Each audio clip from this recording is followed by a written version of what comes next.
Liebe Geschwister im Islam, ich habe eine gute und eine schlechte Nachricht für euch. Ich fange an mit der schlechten Nachricht. Und die schlechte Nachricht, die ist, dass ihr euch bewusst sein müsst, dass hier in Deutschland momentan geplant wird, wie man die Muslime in den nächsten Jahren entweder hier rausschmeißt oder ihnen das Leben richtig schwer macht, dass man die Religion nicht mehr richtig praktizieren kann. Das müsst ihr wissen. Diese Ausgangsposition, die muss man auf jeden Fall verstanden haben. Ich werde euch dazu auch jetzt, inshallah, einige Beweise dazu bringen. Vor 5 Jahren oder vor 6 Jahren, als die Frau Merkel an die Macht kam, da gab es diese Diskussion über das Kopftuch. Aber das wurde nachher unter den Teppich gekehrt, es gab dann keine Diskussion mehr. Und ich habe damals gesagt, die Feinde des Islams, die, um das Kopftuch zu verbieten, brauchen sie 2 Sachen.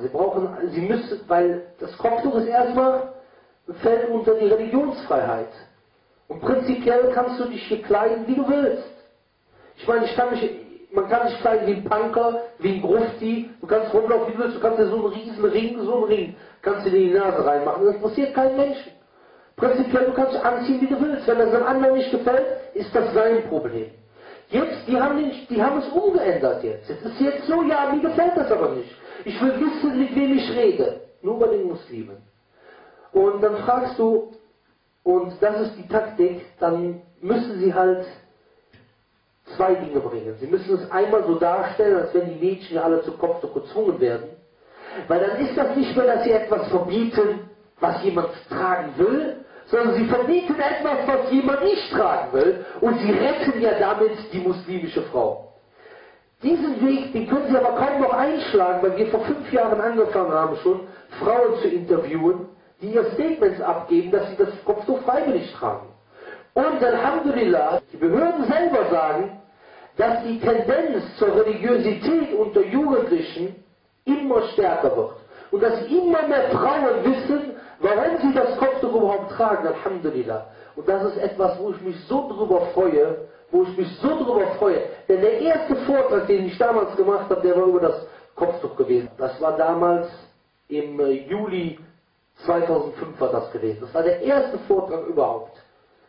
Und der zweite Weg, den sie einschlagen wollen, sie wollen es so darstellen, als wenn es gar nichts mit Religionsfreiheit zu tun hätte, sondern dass das Kopftuch freiwillig ist. Das ist eigentlich nicht schlimm. Weil wenn sie sagen würden, das ist von der Religion, das ist eine religiöse Pflicht, dann würden sie dem Muslim bzw. der Muslimin verbieten, ihre Religion zu praktizieren.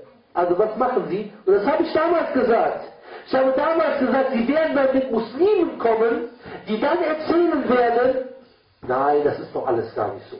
Und subhanallah, ich gucke mir gestern oder heute, habe ich mal eine Wiederholung von einer ZDF-Sendung angeguckt. Und wer ist dort? Da ist natürlich dann eine Muslimin, die dort einen Schwachsinn erzählt, dass einem wirklich der Hut hochgeht. Was erzählt sie dort? Sie erzählt doch die Begründung, warum man den Kopftuch tragen muss. Sie erzählt, die Koran kann keiner verstehen. Den Koran kann keiner verstehen? Subhanallah, diese Aussage ist in sich Kufr. Also das bedeutet, Allah hat Buch abgesandt, was keiner verstehen kann, dann kann auch keiner Nutzen davon haben. Natürlich, es gibt Dinge, die kann keiner verstehen. Ja, wenn zum Beispiel Allah sagt, ja, Allah sieht, Allah hört, Allah, das sind Sachen, du kannst nicht verstehen, wie sieht Allah, wie hört Allah, weil Allah über deiner Vorstellungskraft ist. Aber du kannst verstehen, Allah sieht, du kannst verstehen, Allah hört, du kannst verstehen, Allah lebt. Das heißt, aber das Grundprinzip, dass du ihm dienen musst, die Gesetze, das was uns betrifft, natürlich kann man das verstehen. Allah sagt im Koran sagt Allah an vielen Stellen, وَلَقَدْ يَسَّرْنَا الْقُرْآنَ لِلذِّكْرِ فَهَلْ مِن مُدَّكِّرٍ. Wir haben den Koran leicht gemacht, zu ermahnen, so will es sich ermahnen. Allah sagt im Koran in Surah 16, Vers 44, وَأَنزَلْنَا إِلَيْكَ الذِّكْرَ لِتُبَيِّنَ لِلنَّاسِ مَا نُزِّلَ إِلَيْهِمْ.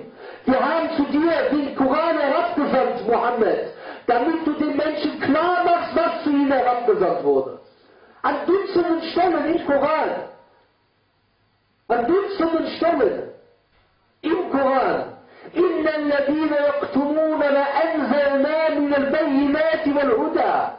Wahrlich diejenigen, die das verschweigen, was wir von den Bayinat, das heißt Bayin, was heißt Bayin? Das heißt etwas deutlich machen, das heißt, der Koran macht etwas deutlich, Bayinat wal Huda und Rechtsleitung.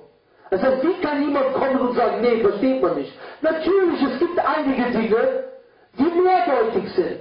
Und es gibt einige Dinge, die wir nicht verstehen können. Was beispielsweise mit der Beschaffenheit, Keifiyah von Allah zu tun hat. Du kannst dir Allah nicht vorstellen. Du kannst sagen, Allah ist allmächtig, du kannst sagen, Allah ist allwissend, aber du kannst dir nicht vorstellen, was ist das Allwissen, was ist das Allsehend? Allah sieht alles. Allah sieht anders als du oder ich. Ich brauche zum Sehen Lichtstrahlen. Allah braucht gar nichts, dein Sehen ist vollkommen anders. Das sind die Sachen. Aber zu sagen, pauschal, den Koran kann keiner verstehen, diese Aussage ist Kufr. Dann wird gesagt, der Koran wurde von Männern interpretiert.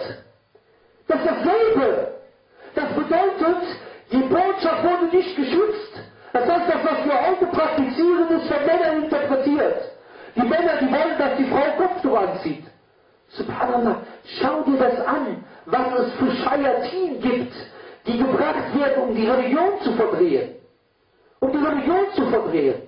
Und deswegen, das sind die Zeichen, Leute. Und ich sage euch noch etwas anderes. Es gibt unter den muslimischen Gelehrten Meinungsverschiedenheit. Ob das der Gesichtsschleier Pflicht ist oder nicht Pflicht ist. Es gibt große Gelehrte wie Imam Nawawi, die sagen, Gesichtsschleier ist Pflicht. Es gibt große Gelehrte wie Imam Abu Hanifa, die sagen, Gesichtsschleier ist keine Pflicht. Diese Frage, ob Gesichtsschleier Pflicht ist oder keine Pflicht ist, das sind Meinungsverschiedenheiten unter Gelehrten und das soll nicht dazu führen, dass die Muslime sich gegenseitig bekriegen und der eine sagt, hey, du bist so extrem, du sagst, Gesichtsschleier ist Pflicht und der andere sagt, ach, guck mal hier, du lässt deiner Frau Gesicht zeigen. Das ist Quatsch. Das sind beides akzeptable Meinungen und die akzeptieren wir. Wenn einer der Meinung ist von einem Mujtahid-Imam, wie zum Beispiel Ahmed ibn Hanbal, der sagt, Gesicht muss zu sein, dann sagen wir, okay, du folgst der Meinung von einem Mujtahid-Imam, das ist eine starke Meinung. Und wenn einer eine andere Meinung hat, wie zum Beispiel Imam Malik, der sagt, Gesicht darf man zeigen, dann ist das eine Sache, die akzeptabel ist, die nicht für uns ist, wo wir sagen, du bist falsch oder du bist falsch oder du bist falsch. Aber warum sage ich das auch? Wir dürfen nicht den Fehler machen, den jetzt einige machen. Ich bin nicht der Meinung, dass Gesichtsschleier Pflicht ist. Ich bin nicht der Meinung, dass man das Gesicht bedecken muss, dass das verpflichtend ist. Ich glaube, dass man Gesicht und Hände zeigen darf. Aber heute zum Beispiel hat einer auf meinem Facebook-Account ein Video von Abu Jibril, der ja ein sehr guter Freund von mir ist, ein Vortrag drauf gepostet, wo er zeigt, wo er mit seiner Meinung kommt, dass ein Gesichtsschleier keine Pflicht ist. Was habe ich mit dem Vortrag gemacht? Ich habe den Vortrag gelöscht. Wisst ihr warum? Weil das ist das, was die Kuffar gerade hören wollen. Die wollen jetzt erstmal mit Niqab anfangen und danach. Wir müssen nicht denken, die stoppen hier. Frankreich, Niqab-Verbot, das ist Schritt 1. Schritt Nummer 1, Niqab. Mal gucken, wie die Leute sich bewegen, danach geht's weiter. Kopftuch in den Schulen. Danach geht's weiter, Kopftuch auf der Straße. Wir dürfen nicht so naiv sein und denken, dass die beim Niqab Schluss machen. Deswegen fangen wir auch gar nicht das an, darüber zu diskutieren, ist das Pflicht oder nicht. Wir sagen, wer sehen darf, das ist Pflicht, das ist von der Religion. Dann kommen andere, irgendein Mufti wie heißt es, in Frankreich, der sich Mufti nennt, und sagt, der Niqab, der Gesichtsschleier hat nichts mit der Religion zu tun. Das hat gar nichts mit der Religion zu tun. Warum erzählt er diesen Quatsch? Der erzählt das, damit die Leute sagen, oh, der ist aber nett. Ach ja, das ist ja viel zu tun.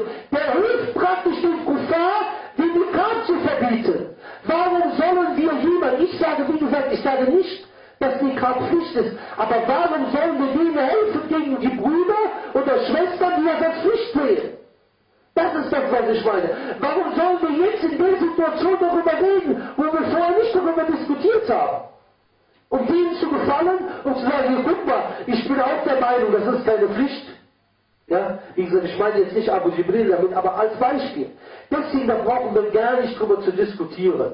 Wir brauchen nicht darüber zu diskutieren, über eine Meinung, wo die Gelehrten der ersten Generationen, wie Imam Shafi, Ahmed Hanbal, darüber diskutiert haben. Und alle vier, Abu Hanifa, Imam Malik, Imam Shafi, Ahmed Hanbal, alle sagen, ist mindestens Mustahab.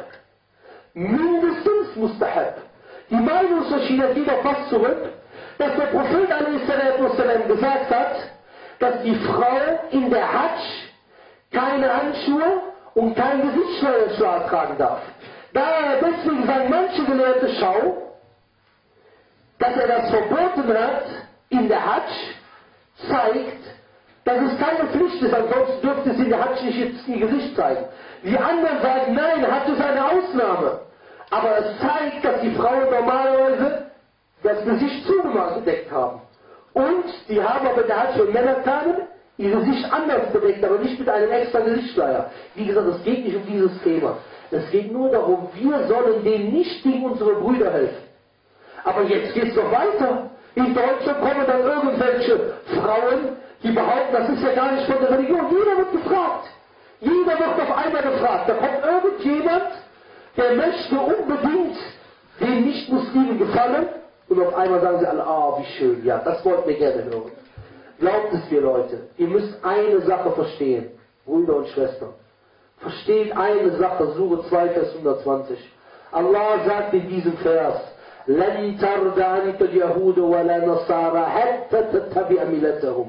Juden, Christen werden erst mit dir zufrieden sein, wenn du ihrem Weg folgst. Wenn du ihrem Weg folgst. So denke niemals, wie viele Muslime hier denken, dass wenn sie mit dir zufrieden sind, dass du es richtig gemacht hättest.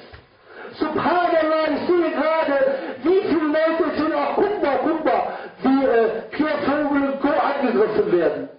Das ist der Beweis, dass sie falsch sind. Das ist der Beweis. Subhanallah, ich schaue mir mal die Geschichte des Islams an. Allah sagt im Koran, وَكَذَلِكَ جَعَلْنَا لِكُلِّ نَبِيٍّ عَدُوًّا شَيَاطِينَ الْإِنسِ وَالْجِنِّ يُوحِي بَعْضُهُمْ إِلَى بَعْضٍ زُخْرُفَ الْقَوْلِ غُرُورًا. Das heißt, wir haben für jeden Propheten Satan bestimmt.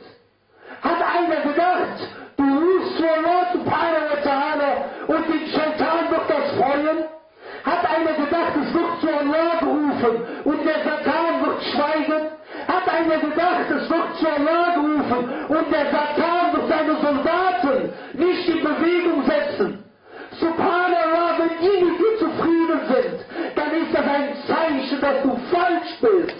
Dann ist das ein Zeichen, dass du auf dem Irrweg bist. Denn das sagt Allah. لَن تَرْضَ عَنْكَ الْيَهُودُ وَلَا نَصَارَى حَتَّى تَتَّبِعَ مِلَّتَهُم. Sie werden mit dir erst zufrieden sein, wenn du ihrem Weg folgst. Und wenn du ihrem Weg folgst, dann bist du in der Hölle.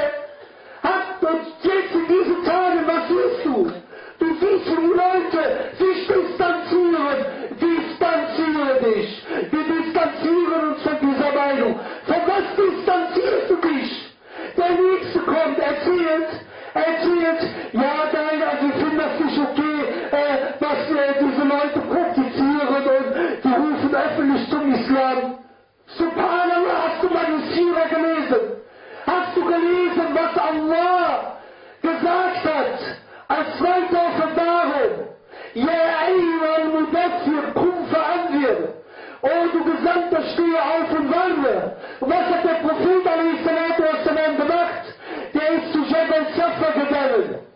Zu Jabal Safra gegangen, hat sie alle gerufen. Ja, Nashara Quraysh, ruft die.